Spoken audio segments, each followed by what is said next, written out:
Assalamualaikum warahmatullahi wabarakatuh. Pada hari ini kita akan mempelajari tentang ruang lingkup biologi. Tahukah kalian apa itu biologi? Biologi adalah ilmu yang mempelajari kehidupan secara ilmiah. Dalam hidup ini, setiap manusia pastilah memiliki rasa curiosity atau rasa ingin tahu. Kita sering mengajukan pertanyaan tentang kehidupan dan ingin mencari jawabannya berdasarkan sains atau ilmu pengetahuan alam, seperti mencoba melakukan penelitian ilmiah atau penelitian saintifik. Kegiatan-kegiatan tersebut merupakan aktivitas sentral seorang ahli biologi. Sebagai seorang ahli biologi, seringkali rasa ingin tahu tersebut sangat beragam dan sangat mendalam. Misalnya, bagaimana kita berpikir makhluk hidup berkembang dari sel tunggal kemudian berkembang menjadi sebuah pohon. Atau dari sel yang tunggal kemudian berkembang menjadi seekor kelinci. Atau muncul juga pertanyaan bagaimana sesungguhnya otak manusia itu bekerja dan bagaimana dia menyimpan memori. Atau pertanyaan lainnya adalah bagaimana bentuk-bentuk kehidupan yang beragam ini yang ada di suatu ekosistem hutan dapat saling berinteraksi. Pertanyaan-pertanyaan tersebut harus mendapatkan jawabannya untuk memuaskan rasa ingin tahu seorang peneliti. Nah, dapatkah Anda memikirkan beberapa pertanyaan tentang makhluk hidup yang menarik perhatian Anda? Misalnya, bagaimana seekor ikan yang biasanya hidup di air kemudian mampu bertahan hidup lama di luar air, seperti yang dilakukan oleh ikan glodok dari famili Gobiidae. Atau bagaimana kata-kata dari famili Pipidae memiliki bentuk yang sangat pipih.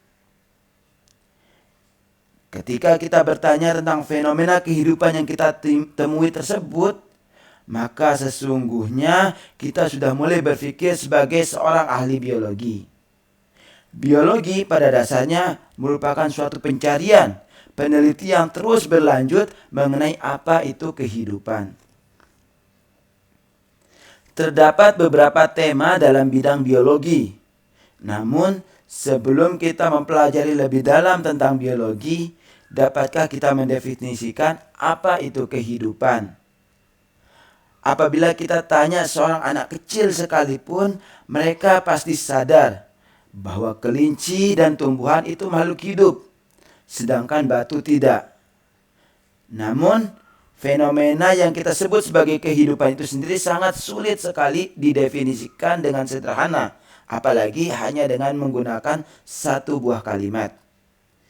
Kita mengenal kehidupan melalui hal-hal yang dilakukan oleh makhluk hidup itu sendiri. Segala bentuk kehidupan memiliki sifat yang sama. Antara lain, bahwa segala makhluk hidup itu memiliki keteraturan. Kita lihat gambar close up dua tanaman berikut. Kita lihat bentuknya. Kedua bentuk tanaman ini memiliki keteraturan yang sangat baik sekali. Jadi, setiap makhluk hidup memiliki keteraturan. Sifat yang kedua dari makhluk hidup itu adalah bereproduksi atau berkembang biak. Organisme bereproduksi dengan menghasilkan jenisnya sendiri. Hal ini dilakukan untuk mempertahankan eksistensi dari organisme itu sendiri. Dapat kita lihat pada gambar bagaimana gajah, kuda laut, penguin ataupun jerapah selalu melakukan reproduksi untuk mempertahankan eksistensinya. Adanya kemampuan reproduksi inilah sehingga sampai saat ini kita masih dapat melihat populasi gajah, kita masih dapat melihat populasi kuda laut, penguin ataupun jerapah. Selain itu, sifat yang ketiga dari makhluk hidup adalah mampu melakukan pertumbuhan dan perkembangan. makhluk hidup mampu tumbuh dan berkembang dengan dikendalikan oleh DNA yang diwariskan dari induknya. Nah, adanya pengendalian dari DNA ini, maka makhluk hidup tersebut berkembang, tumbuh dan berkembang mirip seperti bentuk orang tuanya. Informasi yang dibawa oleh gen pada DNA akan mengontrol pertumbuhan dan perkembangan setiap organisme. Sifat yang keempat yaitu adalah setiap makhluk hidup memiliki kemampuan mengelola energi. Makhluk hidup menggunakan energi kimia untuk menghasilkan tenaga bagi aktivitas dan metabolisme tubuhnya. Pada gambar dapat kita lihat bagaimana seekor ulat memakan daun dari tumbuhan untuk mendapatkan energi. Begitupun juga seekor ular memangsa kodok untuk mendapatkan energi. Kedua makhluk hidup ini akan menggunakan energi kimia yang tersimpan dalam makanannya untuk bergerak dan aktivitas hidup lainnya.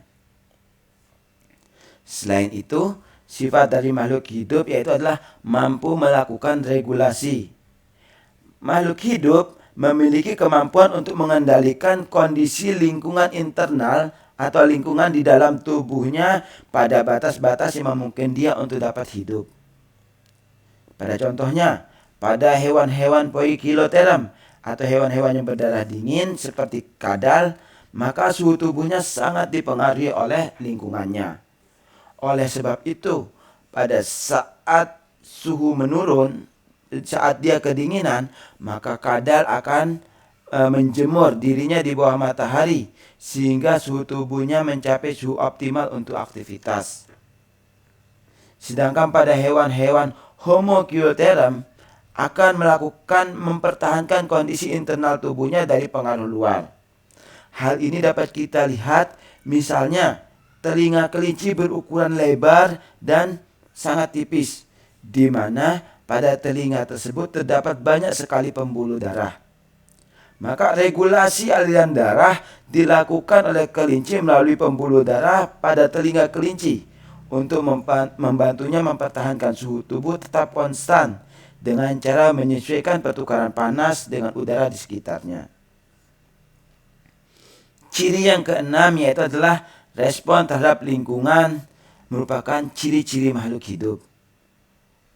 Pada gambar di samping kita melihat adanya tanaman Venus, di mana pada tanaman ini dia akan segera merespon dengan cara mengatupkan perangkapnya apabila ada serangga yang mendekati perangkapnya tersebut. Ini adalah respon si tanaman tersebut terhadap kondisi di lingkungannya. Karakter yang lainnya itu adalah adaptasi evolusioner.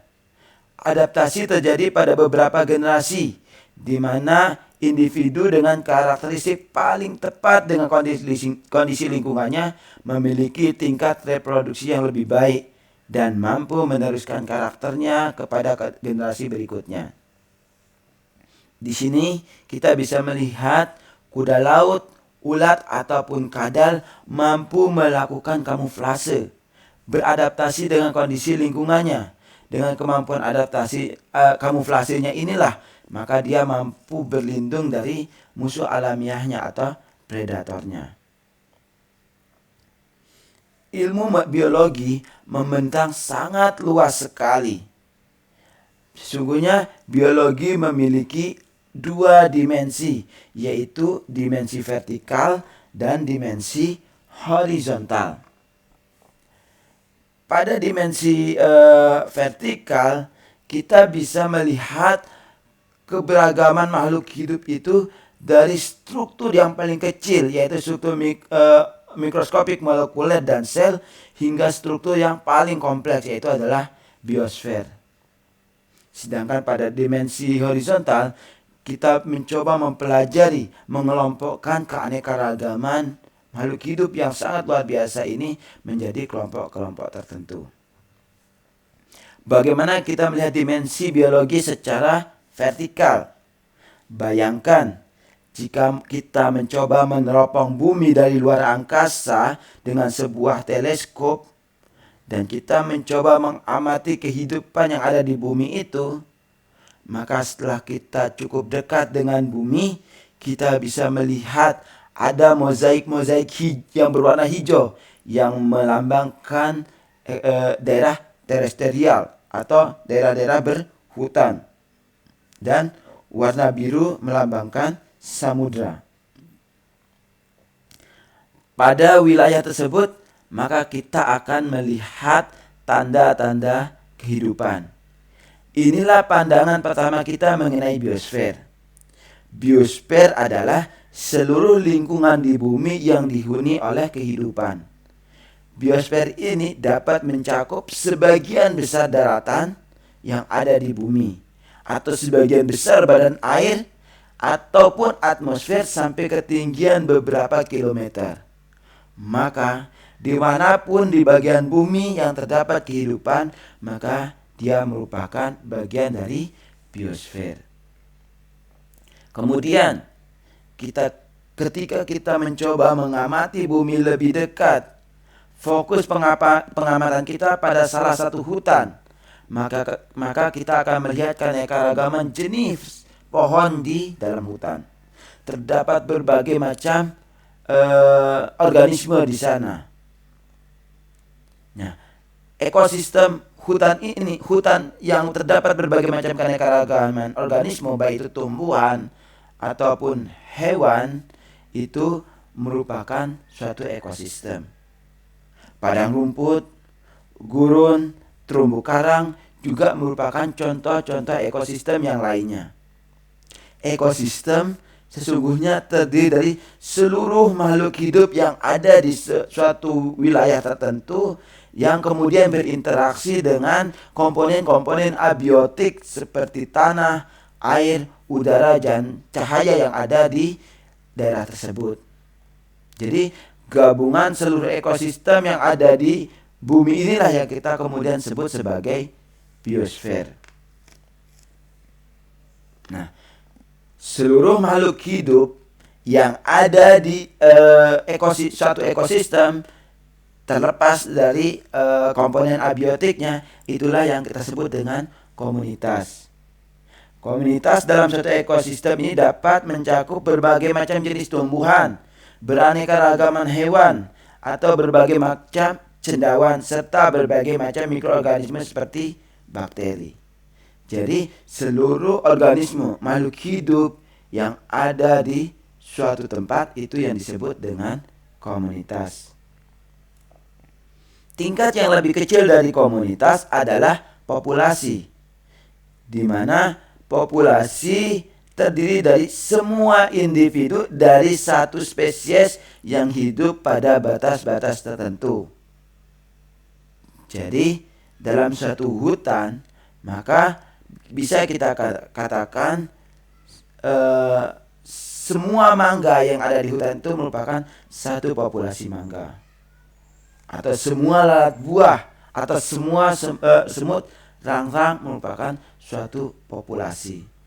Sekarang kita dapat mempertajam definisi tentang komunitas, yaitu beberapa populasi yang menghuni daerah tertentu yang saling berinteraksi dengan faktor atau lingkungan abiotik yang ada di wilayah tersebut. Tingkatan yang lebih rendah dari populasi itu adalah organisme. Setiap individu dalam suatu populasi disebut organisme. Oleh sebab itu, setiap individu pohon mangga adalah organisme. Setiap individu lalat buah adalah organisme. Dan setiap individu semut rang-rang merupakan organisme. Struktur yang lebih rendah dari organisme adalah organ dan sistem organ. Jenjang struktur organ dan sistem organ ini dapat kita temukan saat kita mempelajari arsitektur organisme yang lebih kompleks. Daun merupakan salah satu contoh organ, yaitu bagian tubuh tumbuhan yang terdiri dari 2 atau lebih jaringan. Organ melakukan fungsi tertentu dalam suatu tubuh. Batang, akar merupakan contoh organ-organ lainnya dari tumbuhan. Sedangkan pada dunia hewan, kita dapat mengenal otak, jantung, ginjal, dan yang lainnya merupakan contoh dari organ. Setiap organ pada hewan ataupun tumbuhan terorganisir menjadi suatu sistem yang disebut dengan sistem organ. Setiap sistem organ merupakan sekelompok organ yang bekerja sama melakukan suatu fungsi yang spesifik. Misalnya, sistem pencernaan manusia terdiri dari organ-organ seperti lidah, lambung, dan usus. Tingkatan yang lebih kecil dari organ adalah jaringan. Untuk melihat jaringan dari selembar daun, maka dibutuhkan pengamatan dengan menggunakan mikroskop. Daun yang ditunjukkan di sini telah dipotong dengan sudut tertentu dan diamati di bawah mikroskop, sehingga kita bisa melihat bagian luar dari daun, bagian permukaan daun yang kita sebut dengan epidermis, dan bagian dari dalam daun yang disebut dengan jaringan palisade. Jaringan seperti sarang lebah di bagian dalam daun merupakan lokasi utama dari fotosintesis yang kita sebut sebagai jaringan palisade, di mana fotosintesis ini adalah suatu proses yang mengubah energi cahaya menjadi energi kimia berupa gula atau zat makanan lainnya. Di sini juga kita bisa melihat pada jaringan bagian luar daun yang kita kenal sebagai epidermis, di mana pada jaringan epidermis ini terdapat pori-pori yang kita sebut sebagai stomata. Melalui stomata inilah maka daun dapat meloloskan atau mengangkut karbon dioksida dari lingkungan menuju jaringan fotosintesis yang ada pada daun. Faktanya adalah setiap jenis jaringan memiliki sekelompok sel-sel yang mirip. Jadi, jaringan ini adalah terdiri dari kumpulan sel-sel yang memiliki kemiripan. Sel adalah unit fundamental bagi struktur dan fungsi kehidupan. Beberapa jenis organisme seperti amoeba dan sebagian besar bakteri merupakan sel tunggal atau uniseluler. Sedangkan organisme lain seperti hewan atau tumbuhan merupakan organisme multiseluler atau terdiri dari banyak sel. Berbeda dari organisme uniseluler yang melaksanakan semua fungsi kehidupan, organisme multiseluler memiliki pembagian tugas di antara sel-selnya yang terspesialisasi. Tubuh manusia terdiri dari triliunan sel dan memiliki fungsinya atau jenisnya masing-masing. Misalnya, sel otot dan sel saraf terorganisir menjadi jaringan yang sangat terspesialisasi. Pada gambar dapat kita melihat beberapa sel dalam suatu jaringan daun yang telah diperbesar, di mana dalam setiap sel ini terdapat bagian-bagian yang sangat kecil berwarna hijau yang disebut dengan kloroflas yang bertanggung jawab melaksanakan fotosintesis. Kloroplas adalah contoh dari organel, yaitu komponen fungsional yang menyusun sel. Organel dapat diamati hanya dengan menggunakan mikroskop elektron. Apabila kita mengamati ke dalam kloroflas untuk memandang kehidupan pada tingkat molekuler, maka molekul adalah struktur kimia yang terdiri dari 2 atau lebih unit kimia kecil yang disebut atom, di mana atom-atom ini membentuk molekul yang menyusun suatu organel. Pada gambar berikut, atom direpresentasikan oleh komputer sebagai bola-bola dalam molekul klorofil. Klorofil adalah molekul pigmen yang menjadikan daun berwarna hijau. Sedangkan apabila kita mengelompokkan organisme kehidupan ke dalam secara horizontal, maka kita dapat mengelompokkan organisme yang beragam ini menjadi beberapa kelompok. Secara umum, keanekaragaman adalah watak dari kehidupan. Sejauh ini, ahli biologi telah mendefinisikan atau mendeskripsikan sekitar 1,8 juta organisme atau makhluk hidup yang kita kenal saat ini, yang terdiri dari 6.300 spesies prokariota, 100.000 jenis cendawan, 290.000 jenis tumbuhan, 52.000 jenis vertebrata, dan lebih dari 1 juta jenis serangga. Dan apa yang sudah dikenal ini sebenarnya belum mengungkapkan keanekaragaman hayati yang ada di bumi ini. Karena setiap tahun ribuan spesies baru kemudian dilaporkan oleh ahli biologi. Oleh sebab itu, ahli biologi menduga keanekaragaman yang ada di bumi ini sekitar 10 juta sampai 100 juta spesies.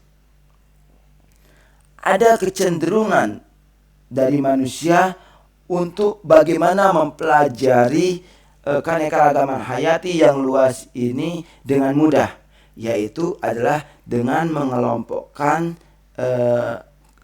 biota-biota yang ada di bumi ini. Jadi adanya kecenderungan manusia untuk mengelompokkan berbagai hal itu berdasarkan kemiripannya. Misalnya, kita mengelompokkan, seorang pustakawan mengelompokkan buku-buku yang ada di perpustakaan berdasarkan jenisnya. Buku sains, buku sosial, buku humaniora. Yang sains pun dibagi menjadi kelompok buku-buku biologi, buku fisika, dan buku kimia. Begitu seterusnya. Buku-buku biologi dapat dikelompokkan lagi menjadi kelompok-kelompok yang lebih spesifik. Seperti itu. Buku-buku yang mempelajari tentang sel, buku-buku yang mempelajari tentang ekologi, buku-buku yang mempelajari tentang bioteknologi, dan begitu dengan seterusnya. Begitulah cara manusia mengelompokkan sesuatu agar mudah dipelajari.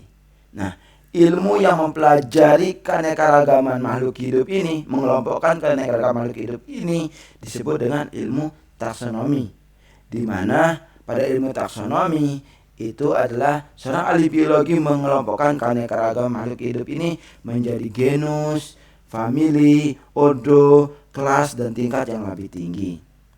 Secara umum, makhluk hidup di bumi ini dikelompokkan ke dalam 3 domain utama atau 3 kelompok besar utama. Yang pertama itu adalah bakteria, yang merupakan kelompok organisme mikroskopik bersel tunggal atau sel prokariot yang merupakan kelompok makhluk hidup paling beragam dan melimpah di bumi ini. Yang kedua itu adalah archaea, adalah kelompok organisme mikroskopik bersel tunggal atau sel prokariotik yang seringkali kita sering jumpai pada lingkungan-lingkungan yang ekstrim. Dan domain yang ketiga adalah eukarya, merupakan kelompok organisme sel-sel eukariotik yang terdiri dari 4 kelompok. Yang pertama itu adalah protista, yaitu adalah organisme sel tunggal tapi eukariot yang organisme eukariot yang bersel tunggal. Kemudian kelompok yang kedua adalah kelompok-kelompok cendawan. Yang ketiga itu adalah kelompok tumbuhan, dan yang keempat itu adalah kelompok hewan. Nah, demikian untuk kuliah hari ini tentang ruang lingkup biologi. Sekian, terima kasih. Wassalamualaikum warahmatullahi wabarakatuh.